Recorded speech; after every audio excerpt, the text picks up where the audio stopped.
अगर पाना है मंजिल तो अपना रहनुमा खुद बनो। वो अक्सर भटक जाते हैं जिन्हें सहारे तलाशने की आदत होती है। सर ये गहरी पंक्ति है। बहुत सारे दोस्त थे, आज मेरे प्यारे साथी ऐसे भी होंगे जिनको इस बात से बहुत कुछ हिलने वाला है, और वो ये है, अगर मंजिल पानी है अपना रहनुमा खुद बनो। मतलब ये है कि आपको सबसे ज्यादा विश्वास किस पर होना चाहिए, तो वो आप खुद हैं।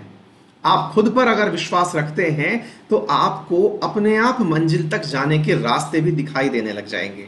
लेकिन जब रास्ते ढूंढने के प्रयास में, मंजिल की तरफ जाने के रास्ते ढूंढने के प्रयास में आप अपनी डिपेंडेंसी किसी अन्य पर जाहिर कर देते हैं। अपनी डिपेंडेंसी किसी अन्य पर जाहिर कैसे होती है कि भाई तुम्हारे बिना ये काम नहीं हो पाएगा, अगर तुम मेरे साथ नहीं गए तो मैं ये काम नहीं कर पाऊंगा, इस प्रकार से तो आपको मंजिल नहीं मिल पाएगी।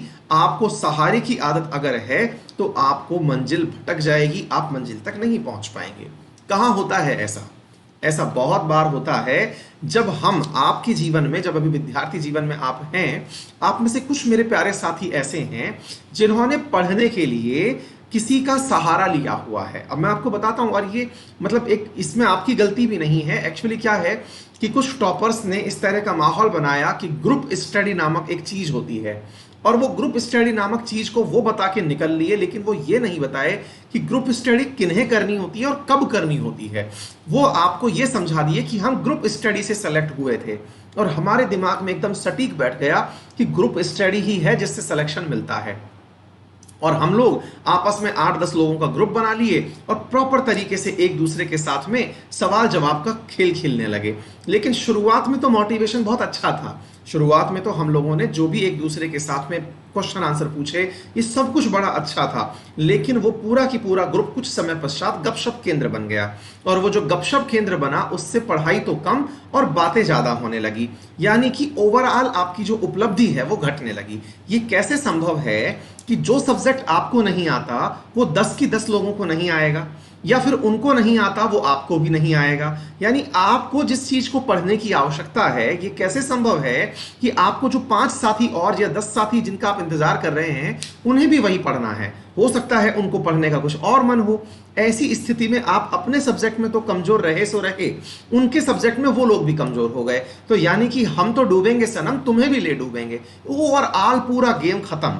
मतलब आपका ये है मेरे प्यारे बच्चों कि ये जो ग्रुप स्टडी नामक फलसफा फैलाया हुआ है ना आप लोगों के बीच में कि ग्रुप स्टडी करने से सिलेक्शन होता है, ग्रुप स्टडी करने से सिलेक्शन होता है, ये केवल कुछ समय के लिए आपको झूठी दिलासे दिलाने के लिए हो गया कि आपको खुशी मिलती है कि देखो मेरे 10 लोगों के सामने मैं हीरो था। बस इतना ही है, बाकी कुछ नहीं है।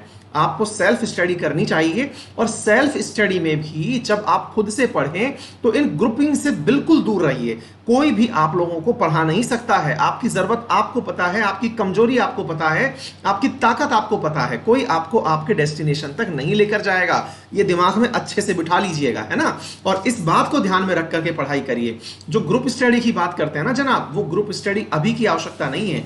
जब आप लोग बिल्कुल बहुत ही परिपक्व हो गए कि हाँ भाई अब मुझे इस क्वेश्चन का आंसर कैसे लिखना है, हम सब एक आंसर पढ़ के आ गए। जब आप मेंस की राइटिंग करेंगे उस समय 2-4 लोगों ने आपस में बात कर ली, या कभी इंटरव्यू देने जा रहे हैं तब 2-4 लोगों ने बात कर ली, तब तक मस्ती से पढ़िए, बिंदास होकर के, कोई भी आपको दिक्कत नहीं है, ठीक है ना। तो ये सब एक भ्रम है, और भ्रम से दूर निकलिए और पढ़ाई प्रारंभ करिए। आइए सर अब